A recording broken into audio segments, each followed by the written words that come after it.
அனைவருக்கும் அன்பு வணக்கம். Welcome to mechanic on duty Tamil podcast. பாட்காஸ்ட்டை பொறுத்த மட்டும் ரொம்ப நாளுக்கு முன்னாடி வரைக்கும் நம்ம பாட்காஸ்ட் பண்ணிட்டு இருந்தோம். அப்போது திடீர்னு கொஞ்சம் கேப் இருந்துச்சு. திருப்பி நாம் இந்த பாட்காஸ்ட் ஆரம்பிக்கிறதுக்கு ஒரு முக்கியமான ஒரு விஷயம் இருக்கணும் அப்படிங்கிற நீடு எப்போதும் போல இருந்துச்சு. ஆனால் அந்த நீடு என்னங்கிறது தான் முதல் விஷயம். ஏன்னா ஒரு படத்தை பற்றி நம்ம பேசுகிறோம் அப்படின்னு சொன்னால் அது எந்த படமாக இருக்கும், எதை பற்றி இருக்கும். ஏன்னா நம்ம இது வரைக்கும் நம்மளோட பாட்காஸ்ட்டில் புத்தக விமர்சனம் மற்றும் திரைப்படங்களை பற்றி பேசியிருக்கோம். அதுக்கு ஒரு முக்கியமான ஒரு விஷயம் வேணும் அப்படிங்கிற நீடு இருந்துச்சு. ஸோ அந்த நீடுக்காக தான் இப்போது இந்த பாட்காஸ்ட்.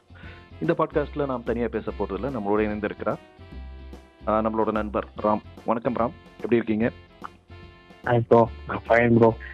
ஃபைன், ரொம்ப சந்தோஷம். எப்போதும் போல ஒரு புத்தகத்தை பற்றி தான் விமர்சனம் பண்ணலாம் அப்படின்னு நினைக்கும் போது எல்லாரும் புறக்கணிக்கக்கூடிய ஒரு விஷயம், அது எந்த வகையில் புறக்கணிக்க தான் படணுமா அப்படிங்கிறது முக்கியமான ஒரு விஷயம். ஏன்னா இப்போ ஒரு திரைப்படம் இந்த அண்டர் ரேட்டட்ங்கிற கல்ச்சர் இப்போ நமக்கு ரொம்ப நாளாக வந்துகிட்டு இருக்கு இல்லையா? ஸோ ஒரு படத்தை ரிலீஸ் ஆகும்போது பார்க்கறது இல்லை, பார்த்து முடிச்சுட்டு அதுக்கப்புறம் பார்த்தீங்கன்னா really miss this film bro அப்படிம்பாங்க. சில பேர் தேட்டரில் ஒரு படம் நல்லா இருக்குன்னு சொல்லிட்டு ஓடிடியில் பார்த்தா அது குப்பையாக இருக்கும். சில படங்கள் தேட்டரில் புறக்கணிக்கப்பட்டு ஓடிடியில் பார்க்கும்போது ரொம்ப அருமையான படம் அப்படின்னு சிலாகிக்கப்பட்ட படங்கள் இருக்குது. அதே மாதிரி இப்போது ரீசெண்டாக தீபாவளிக்கு வந்து அநேக பேரால், கிட்டத்தட்ட நிறைய பேரால் புறக்கணிக்கப்பட்டோ அல்லது கிரிட்டிசைஸ் பண்ணப்பட்ட ஒரு சில படங்கள் இருக்கும் இல்லையா? அந்த மாதிரியான ஒரு படம் தான் இந்த தீபாவளிக்கு வெளியாகிருக்கக்கூடிய பிளடி பெக்கர் அப்படிங்கிற படத்தை பற்றி தான் இப்போ பேச போகிறோம். இந்த படம் உங்களுக்கு பிடிச்சிருந்துச்சா ராம்? படம் நல்லா இருந்தது, எனக்கு பிடிச்சது. படம் நல்லா இருந்துச்சு, உங்களுக்கு பிடிச்சிருந்துச்சு, ரொம்ப வெரி குட். பட் இந்த படத்தை பற்றி முதல்ல நம்ம பேசணும் அப்படின்னு சொல்லும்போது, it is directed by mister Sivabalan அப்படிங்கிறவர். அந்த ஆக்டர் நெல்சனோட அசிஸ்டன்ட். ப்ரொடியூஸ் பண்ணது நெல்சன் ப்ரொடியூஸ் பண்ணியிருக்காரு. சினிமாட்டோகிராஃபி சுஜித் சாரங். அவர் இதுக்கு முன்னாடி துருவங்கள் 16 இந்த மாதிரி படங்கள் பண்ணவர். Likewise editing Nirmal. அவருமே பல படங்கள் லேட்டஸ்டான நல்ல ஃபிலிம்ஸ்லாம் நிறைய பண்ணிட்டு இருக்காரு. மியூசிக் பை ஜென் மார்டின்ங்கிறவர் டாடா படத்தோட மியூசிக் டேரக்டர் தான் இதுக்கும் மியூசிக் பண்ணியிருக்காரு. ஸோ ஃபிலமன் பிக்சர்ஸ் சார்பாக இந்த படத்தை தயாரித்திருக்கிறது நெல்சன் தயாரித்திருக்காரு. ஸோ இதில் முக்கியமான விஷயங்கள் பிரேரான கேரக்டர்ஸ் அப்படின்னு பார்க்கும்போது இதில் நிறைய பேர் நமக்கு தெரியாத கேரக்டர்ஸ் தான் இருப்பாங்க. அதில் நமக்கு உங்களுக்கு நீங்கள் பார்க்கும்போது டக்குன்னு உங்களுக்கு பார்த்தா உங்களால் ஐடென்டிஃபை பண்ணக்கூடிய கேரக்டர்ஸ்னால் யாரை சொல்லுவீங்க இந்த படத்தில்? ரெடின் கிங்ஸ்லி. ஓகே. கவின் ஆப்வியஸ்லி ஹீரோங்கிறதுனால தெரியும். ரெடின் கிங்ஸ்லி உங்களுக்கு கண்டிப்பாக தெரியும். அப்புறம் கிட்டத்தட்ட பார்த்தீங்கன்னா இந்த சந்திரபோஸோட குபேரன் ஃபேண்டாஸ்டிக். குபேரன் கேரக்டர் தெரியும். ஆமாம், குபேரனா ஒரு பிரகாஷ் ராஜ் அப்படின்னு இந்த பாரிஸ் ஜெயராஜ் பாட்டில் கூட நடிச்சிருப்பாரு. அவரு அடுத்து அந்த தெரியும் அந்த அட்வொகேட் கேரக்டர் உள்ள ஒரு அவர் தான் இப்போ ரீசெண்டாக வந்து போர் தொழில் படத்தில் வில்லனா நடிச்சிருந்தாரு. அதனால அவருக்கு ஃபேஸ் தெரியும், அவ்வளோதான். சுனில் சுகதா அப்படிங்கிறவர், அவர் கேரளாவில் பயங்கர ஃபேமஸ். மலையாளம்ல நிறைய அந்த ஸ்கிட்லாம் பண்ணக்கூடிய ஒரு மிகப்பெரிய ஒரு ஆள். அங்கே நல்லா காமெடின்னு அங்கே நல்லா தெரியும், இங்கே அந்த அளவுக்கு அவர் தெரியல. போர் தொழில் படத்தில் சுனில் கேரக்டர் பண்ணவர் தெரியும். சுனில் அவர் தான் வித்தகன்கிற கேரக்டர்ல பண்ணியிருக்காரு, லாயர். ஆமாம். இது தவிர வந்து பார்த்தீங்கன்னா சொல்லுங்க. இன்னும் ஒரு கேரக்டர், அவர் பேரே character name Sunil. Character name சொல்லிருங்களா? யாருங்க அது?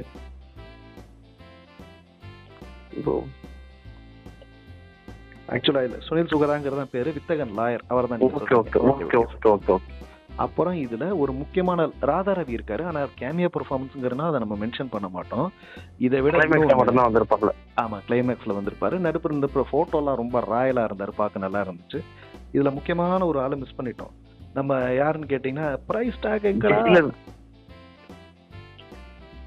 அந்த பிரைஸ் டாக் ஒரு நேம் ஆக்சுவலா அவர் நேம் தான் வந்து ஒரு கேரக்டர் நேம் சுனில் நினைக்கிறேன். நேம் கன்ஃபியூஸ் ஆகலாம். எஸ், ஆஃப் கோர்ஸ் சுனில்ங்கிறது அவருக்கு கேரக்டர் நேம். அவர் பேர் ஆக்சுவலா TM Karthik. Character name okay Sunil. Right TM Karthik. So இதெல்லாம் வந்து இந்த கேரக்டர் முக்கியமானது. அப்புறம் இந்த ராதான்னு குண்டா ஒருத்தவங்க இருப்பாங்க இல்லையா? அவங்க வந்து நம்ம கவன் படத்தில் பார்த்துருப்போம், அவங்களதான். அவ்வளோதான். இந்த மாதிரியான சொற்ப கேரக்டர்ஸ் மட்டுமே. ஆனால் இதில் முகமே தெரியாமல் ஒரு ஆள் இருந்தாருன்னா அர்ஷத்னு பேர். யாருன்னா வர்மா பொருள் ஒர்த்து அப்படிம்பாரு. அவரு பேர் அர்ஷத். ஆமா, அவரு அர்ஷத்ங்கிறவர். அவரு ஆக்சுவலா நடிச்சிருக்காரு வாசன் அப்படிங்கிற கேரக்டர்ல. ஸோ இதுல இத்தனை பேருக்கு இவ்வளவு கேரக்டர் சொன்னாலும் எனக்கு ஒரே ஒரு டவுட் இருந்துச்சு. கவினுக்கு படத்துல பேர் சொன்னாங்களா? மென்ஷன் பண்ணது ஃபுல்லா பெக்கர் மட்டும் தான் மென்ஷன் பண்ணியிருந்தாங்க. அவரை மனிதனா கூட ட்ரீட் பண்ணாம எல்லாரும் பிச்சைக்காரன், பிளடி பெக்கர் இந்த வார்த்தைகளை மட்டும்தான் பயன்படுத்திருப்பாங்க.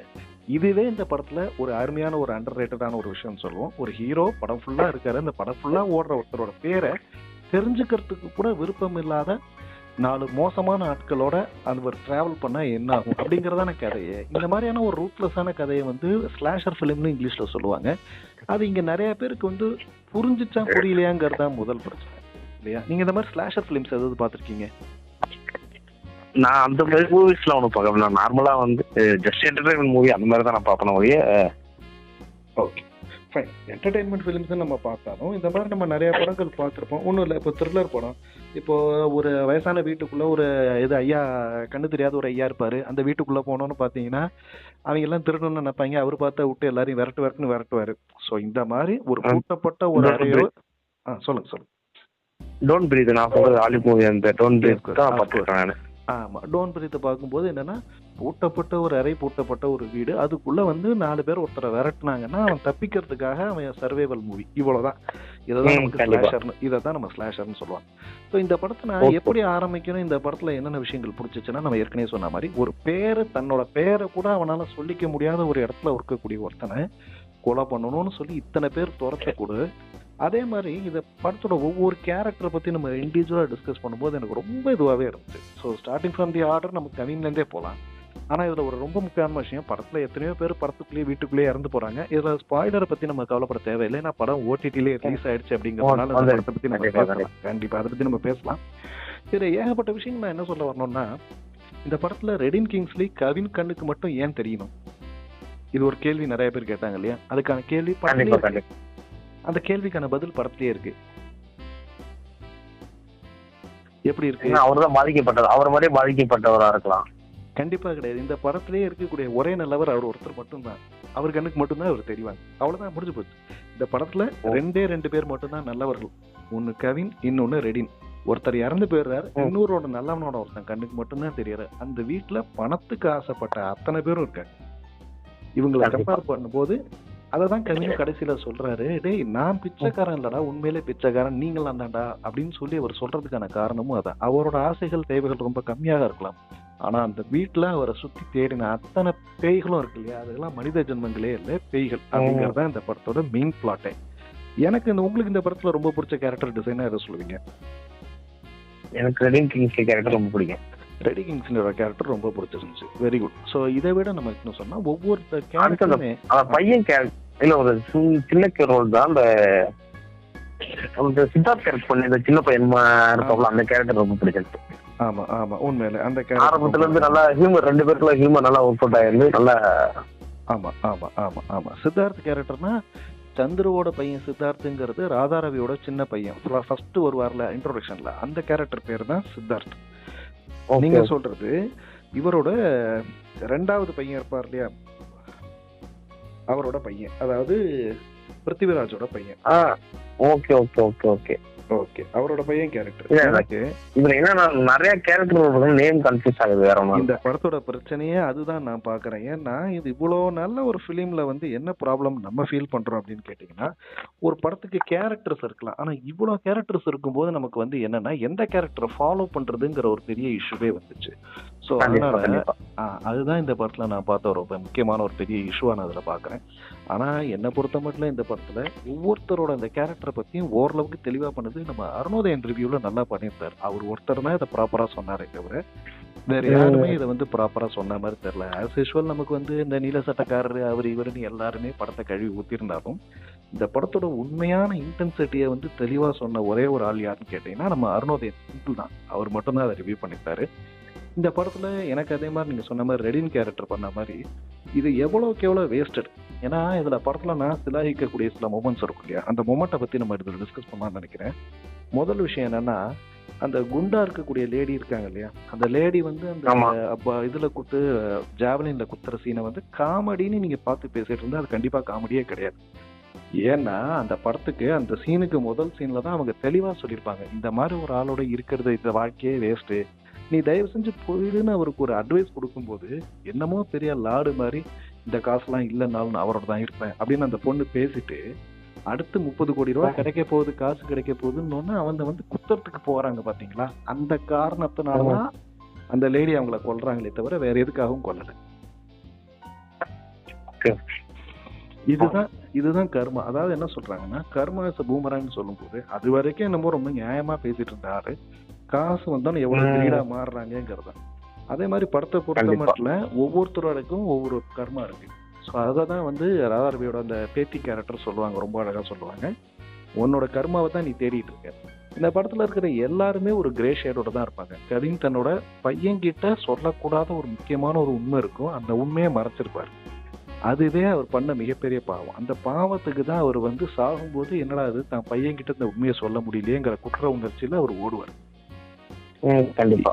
எப்போ தன்னோட தப்ப அவர் உணர்றாரோ, உணர்ந்த போதே அவர் என்ன பண்ணிடுறாருன்னா அவரோட பாவங்கள் கழியப்பட்டிருக்கு. அதனாலதான் என்ன ஆகுதுன்னா கடைசி சீன்ல கூட அவருக்கு வந்து கரண்ட் ஷாக் அடிச்சுதான், கரண்ட் ஷாக் வச்சு அவனை கொல்லணும்னு பார்க்கக்கூடிய அந்த இடத்துல அந்த கரண்ட் ஷாக் தான் அவனை காப்பாத்துது. இது அந்த பெக்கரோட கேரக்டர் தான் இருக்கு. எனக்கு நீங்க நிறைய பேருக்கு சொன்னது ராதாரவி ஏன் வந்தாரு, எதுக்கு வந்தாரு அப்படிங்கிற கேள்வி. கண்டிப்பா அதுல கூட என்னோட விஷயத்த நான் என்ன சொல்லுவேன்னா, ராதாரவி நினைச்சிருந்தா அந்த சிசிடிவி கேமராவை பார்த்து கிளியரா கண்டுபிடிச்சு டே தம்பி பாத்துரா உனக்கும் இதுக்கு சம்மந்தம் இல்லடான்னு காப்பாத்திருக்கலாம். ஆனா ராதாரவி ஒரு அழகான டைலாக் சொல்லுவாரு, மாட்டிட்டு முடிக்கிட்டு நானும் இதே பிளட் சொல்லுவோம். அப்படி சொல்லக்கூடிய அந்த இடம் தான் அவரோட கர்மாவுக்கு தீர்மானிச்சிச்சு. அப்படி அவர் பண்ணாம அவரை காப்பாத்திருந்தா இந்த கதை ரொம்ப சிம்பிளா முடிஞ்சிருக்கும். ஏன்னா அந்த கதையில இருக்கிற அத்தனை பேரும் கேட்டவன் அத்தனை பேருமே யாராவது ஒருத்தன் எவனையா ஒருத்தனை கூடுறான். அதே மாதிரி அந்த லேடி வயசான லேடி மந்தாகினி ஒருத்தன் நடிச்சாங்க இல்லையா, அவங்க பேரு சலீமான்னு பேரு. சான்ஸே இல்லப்பா, அவங்க கண்ணுலயே அந்த வெறியும் வேகத்தையும் காமிச்சிருந்தாங்க. சலீமா அப்படின்னு பேரு, மந்தாகினி அவங்களோட எல்டர் டாட்டரா இருந்தவங்க. அதுல டிராவலிங் த்ரோ பண்ணி குத்துப்பட்டதுக்கு அப்புறமா ஐயோன்னு வருத்தப்பட்டு இருப்பாரு பிருத்திவிராஜ். ஆனா பின்னாடி மண்டையில ரத்தம் வருதுன்னு பிருத்திவிராஜ் சொல்லக்கூடிய டைலாக் இருக்கு இல்லையா, அப்பா நான் இல்லன்னு ஒருத்தன் சொல்றானா, விழுந்து கிடக்கிறது உன் அக்காவோட பையன்டா, மருமவன். அதாவது மத்த எந்த உறவுகளானா விட்டுருங்க, தாய் மாமா மருமகங்கிறது எவ்வளவு பெரிய உறவு.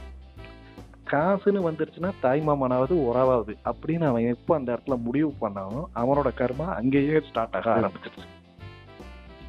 உண்மையை சொல்ல போனா சொந்த மருமக நெஞ்சில ஈட்டிய வாங்கியிருக்கான், அந்த ஈட்டிய செப்பலை கழட்டி வச்சுட்டு காலால எடுப்பான் பாருங்க, காலால அமுத்தி. அப்பா அந்த சீனுக்கு அவங்க முறைக்கிறத பார்த்து தியேட்டர்ல சிரிச்சாங்க இல்லையா. அவங்க எப்போ அந்த சீனுக்கு நம்ம சிரிச்சிருந்தோம்னா இந்த படத்தை சரியா புரிஞ்சுக்கலன்னு அர்த்தம். எனக்கு சிரிப்பே வரல, எனக்கு அப்படியே ஒரு மாதிரி கோவம் தான் வந்துச்சு. அப்பா எந்த அளவுக்கு இன்டென்சிஃபைடா பண பெய்களா இருக்கானுங்கிற அப்படிங்கிற மாதிரி இருக்கிற எண்ணம் தான் எனக்கு வந்துச்சு. அதே போல அந்த குண்டா இருக்கிறவங்க வந்து அந்த கொல்ற சீனை வந்து கைத்தட்டி ரசிச்ச போது எனக்கு அதான் சிரிப்பு வந்துச்சு. இது என்ன, இதுல சிரிப்புக்கு வேலையே கிடையாது, இது எவ்வளவு பெரிய இன்டென்சிஃபைடான சீனு, இதுக்கு போய் எல்லாம் கை தட்டுறாங்களே அப்படி. முக்கியமா அந்த வக்கீல் கேரக்டர் பண்ணிருப்பாரு, அப்பா சான்ஸே கிடையாது. அவரு தான் கலக்கிட்டாரு. நம்மளால சுனில் சுகதான பேரு, வித்தகன். அவர் எந்த இடத்துலயுமே வந்து தனக்கு எந்த பிரச்சனையும் வரக்கூடாது, தனக்கு ஏதாவது ஒரு வகையில காசு வரணும்னு அவர் ஏன் நினைக்க போகத்தான் அவரோட விதி தீர்மானிக்கப்படுது. அதே போல கடைசியாக அந்த நாய்கள்லாம் வந்து கொதரும் போது கூட என்ன ஆகுது அப்படின்னு கேட்டீங்கன்னா, இதுல அந்த சின்ன பையன் என்ன தப்பு பண்ணா அப்படின்னு நம்ம கேட்கலாம். அந்த சின்ன பையனும் ஒரு தப்பு பண்ணியிருக்கான். என்ன தப்பு? அந்த பெகரை கொன்னா தான் அவனுக்கு வந்து காசு கிடைக்கும்னு அந்த சின்ன பையனும் பொல்யூட் ஆயிருக்கான். அந்த சின்ன பையன் பொல்யூட் ஆனது தப்புன்னா அந்த பொல்யூட் பண்ணது யாரு?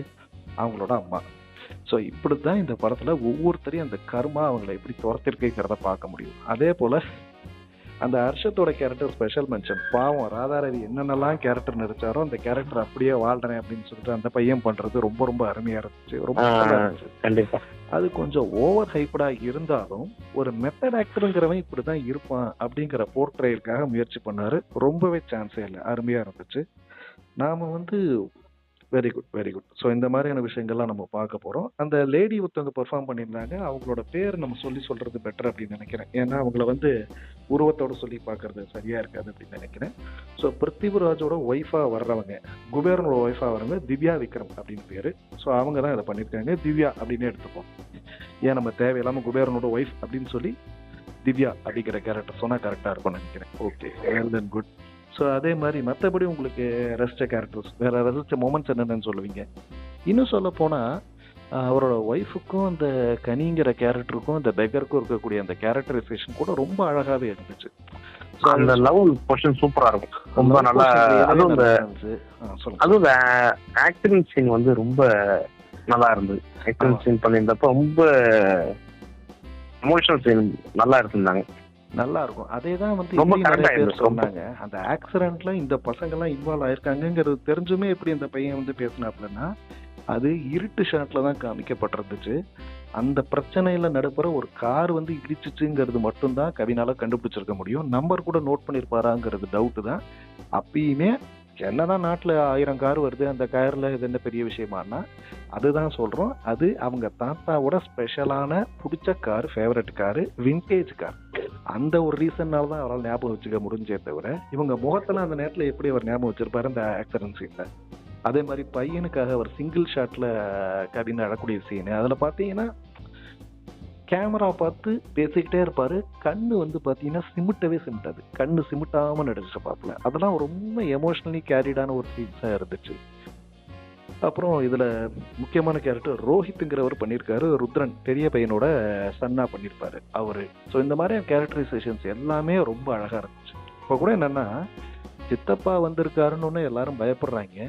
அதுக்கு முதல் சீன்ல தான் கரெக்டா சொல்லியிருப்பாங்க. நம்ம 4 பேருமா சேர்ந்து இந்த வீட்டுக்கு ஒருத்தன் வந்தான், அவனுக்கு ஒன்றும் ஞாபகம் இருக்கா அப்படின்னு அவர் தான் ருத்ரன் தான் ஆரம்பிப்பாரு.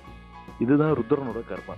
அதுக்கப்புறம் அந்த கடைசி சீன்ல வந்து இவரை கவினை போட்டு எல்லாரும் அடிக்கும் போது, அவங்க கையில கிடைச்ச பொருள் எல்லாத்தையும் அடிக்கும்போது ஒருத்தர் சொல்லுவாங்க, நான் கூட தான் 4 ஸ்பூன் இறக்குனேன், ஏதோ இங்க பாரு நான் இருக்கிற முள் எல்லாத்தையும் இறக்குனேன் அப்படின்னு.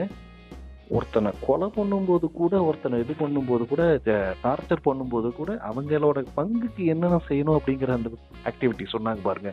பா, எனக்கெல்லாம் ரொம்ப என்னடா இது இந்த அளவுக்கு வந்து எக்ஸ்ட்ரீமா இருப்பாங்களா அப்படின்னு.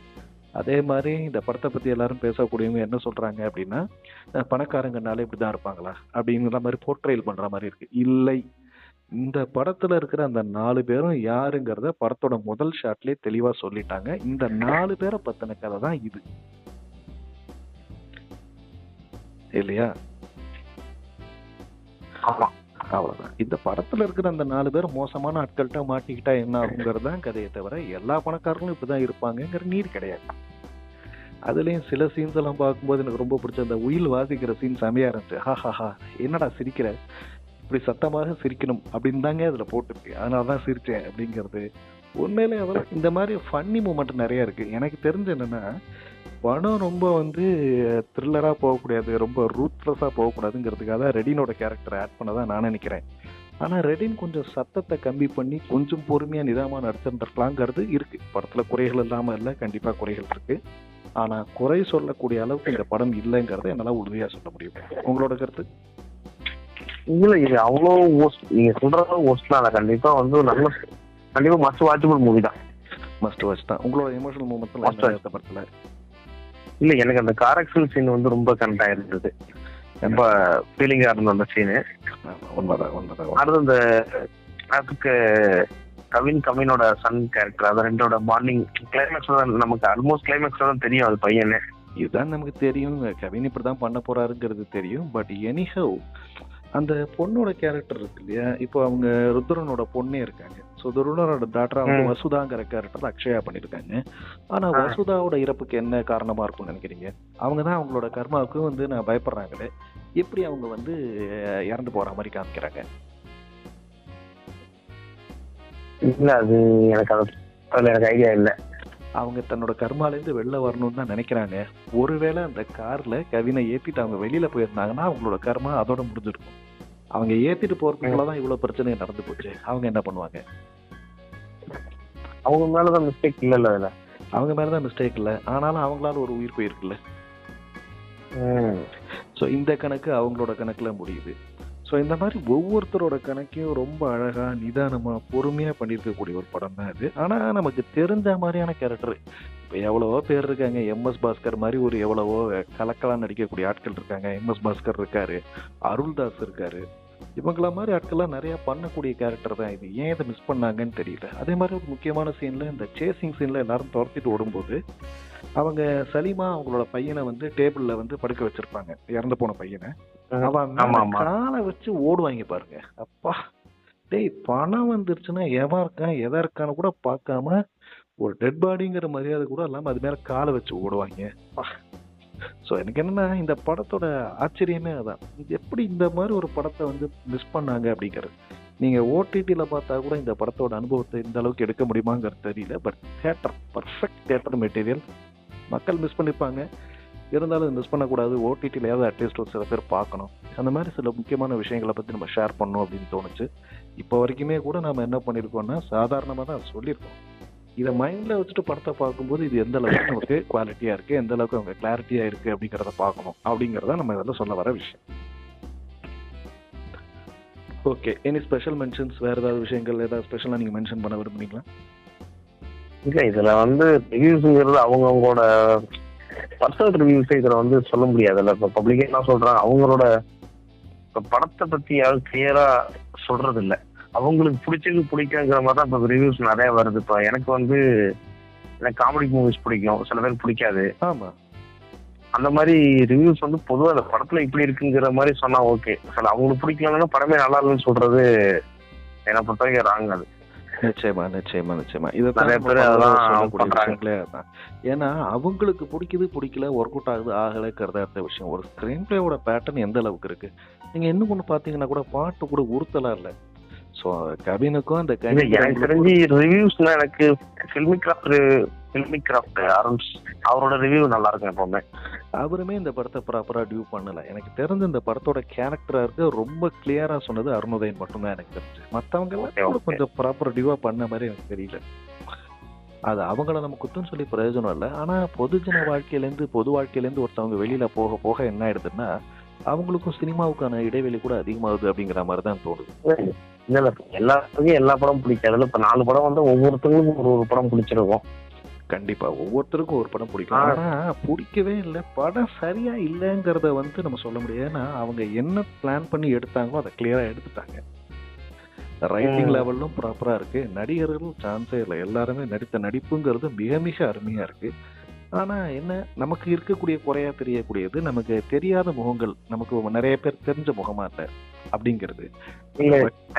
என்ன தமிழ் படம் மாதிரியே தெரியல, அவ்வளவுதாங்க. அதுதாங்க இதுதாங்க நமக்கு இப்ப இந்த ஆர்கியூமெண்ட் நம்ம கொண்டு வந்ததுக்கான முக்கியமான ரீசனே அதுதான். அது நமக்கு பார்க்கும்போது இது ஒரு தமிழ் படம் தானா அப்படிங்கிற ஒரு எண்ணம் வந்துருச்சு. ஸோ அந்த ஒரு எண்ணமாக தமிழ் படம்ன்ற ஃபீலிங்கே இதுல இல்ல. அது வந்து ஏதோ ஒரு டபுள் மூவி மாதிரி ஒரு கேரக்டர் வந்து எல்லாம் புதுசு புதுசா.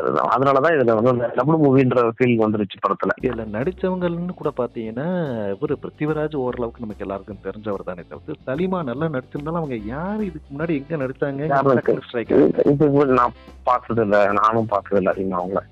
ருத்ரானா நடிச்சவரையும் நம்ம பல படங்கள்ல பாத்துருக்கோம், 2-3 படங்கள்ல பாத்துருக்கோம். இன்டென்ஸான கேரக்டர் நடிப்பாரு. ஆனா அவர் அந்த அளவுக்கு மைண்ட் ரெஜிஸ்டர் ஆகலையே, அதுதானே இப்போ ப்ராப்ளம். கண்டிப்பா. அதாவது அதுல அர்ஷத்தோட கேரக்டர் கடைசியா அந்த விசில ஊதிட்டா நாய் வந்துரும் தெரியும். அப்ப கூட அவர் அந்த சுட்டி குழந்தை கேரக்டர்ல இருந்து வெளில வரமா, தாத்தா ஊதாதீங்க அப்படின்னு சின்ன குழந்தை மாதிரியே பேசிட்டு இருப்பாப்புல. அதெல்லாம் உண்மையில என்ன சொல், கண்ணுக்கு முன்னாடி ஒருத்தன் ஓடிட்டு இருக்கான், கொலகாரம் ஓடிட்டு இருக்கான், ஆனா எனக்கு கண்ணு தெரியாதுன்னு நான் கேரக்டர் நான் ஃபிக்ஸ் ஆயிட்டேன், அதனால என் கண்ணு தெரியாது அப்படின்னு ஓடிட்டு இருக்குது. ஸோ இந்த மாதிரி ஒரு சில பேர் அரக்கிருக்கா சுத்திட்டு இருப்பாங்க இந்த மெத்தட் ஆக்டிங்கிற பேர்ல. அதெல்லாம் அந்த மாதிரியான காமெடியா அதை வந்து ஸ்பூஃப் பண்ற மாதிரியான ஒரு விஷயங்களும் நல்லா இருந்துச்சு எனக்கு சொல்ல. இப்போ நம்ம இப்போ இந்த படத்துல சலிமாவை பத்தி பேசணும், ருத்ரனை பத்தி பேசணும், பிருத்திவிராஜை பத்தி பேசணும், பிருத்திவிராஜோட ஒய்ஃப் அந்த ஃபர்ஸ்ட் ஒய்ஃபை பத்தி பேசணும், அந்த குழந்தைய பத்தி பேசணும், ராதாவை பத்தி பேசணும், அப்புறம் அதுக்கு நடுப்புற இருக்கக்கூடிய டிஎம் கிருஷ்ணா, அர்ஷத்து, இப்படி ஒவ்வொரு கேரக்டரையும் நம்ம இண்டிவிஜுவலாக நம்ம பேசியிருக்கோம். முக்கியமாக நம்மளோட அந்த லாயர் கேரக்டர் பற்றி பேசியிருக்கோம். இப்படி நம்ம இவ்வளோ கேரக்டர்ஸை பற்றி நம்ம பேசிகிட்டு இருக்கோம். ஆனால் பெருசாக யாருக்குமே அது வந்து ஒர்க் அவுட் ஆகலைன்னு சொல்லும்போது தான் ரொம்ப வருத்தமாக இருக்குது. கிட்டத்தட்ட அந்த படத்தோட 4 ப்ரிடாமினன்ட் கேரக்டரும் எவ்வளோ மோசமானவங்கிறதும் அவங்களோட குழந்தைங்க எந்த அளவுக்கு வேகமாக இருக்காங்கிறத வரைக்கும் ஒவ்வொரு விஷயத்தையும் நம்ம எவ்வளோ கிளியராக பார்க்குறோம். ஸோ இவ்வளோ பிரச்சனை நடந்து போச்சு, வீட்டில் ஒரு டெத் விழுந்து போச்சுன்னு எல்லா ஃபேமிலி போனதுக்கப்புறமும் சலிமா அங்கேருந்து தலையை விரிச்சு போட்டு இப்போ அவனை யார் கொள்றீங்களோ அந்த நிமிஷம் என்னோட ஷேரை தரேன்னு சொன்னோன்னே அத்தனை பேய் பிடிச்ச மாதிரி அத்தனை பேரும் உள்ளார அப்படியே வரும்போது கூட பார்த்தீங்கன்னா அவங்க தெளிவாக சொல்கிறாங்க, பரவாயில்ல என் பையன் மட்டும்தான் போனோமா, இங்கேயும் போகட்டும், அதை நான் பார்க்கணும் அப்படின்னு அவங்க வந்து எவ்வளோ ஒரு ஆகனியான ஒரு கண்டிஷன்லேயே அவங்க எவ்வளோ பெரிய வெறி பிடிச்சவங்கிறத காமிக்கக்கூடிய அந்த சீன்ஸ்லாம் ரொம்பவே அற்புதமாக இருந்துச்சு. ஸோ இதெல்லாம் ஷேர் பண்ணிக்கணும் அப்படிங்கிறதுக்காக தான் இந்த பாட்காஸ்ட்டை நம்ம இது பண்ணியிருக்கோம். So hope you have enjoyed the podcast. So வேறு எதுவும் நீங்கள் ஆட் பண்ண விரும்புகிறீங்களா ராம்? இல்லை ப்ரோ, தேங்க்ஸ். ஒன்றும் இல்லை. Okay fine. இதே மாதிரியான மீண்டும் ஒரு பாட்காஸ்ட்டில் உங்கள் எல்லாரையும் சந்திக்கிற வரைக்கும் நன்றி கூறி விடைபெறுவது அஸ்வின் மற்றும் ராம். நன்றி. தேங்க்யூ. தேங்க்யூ.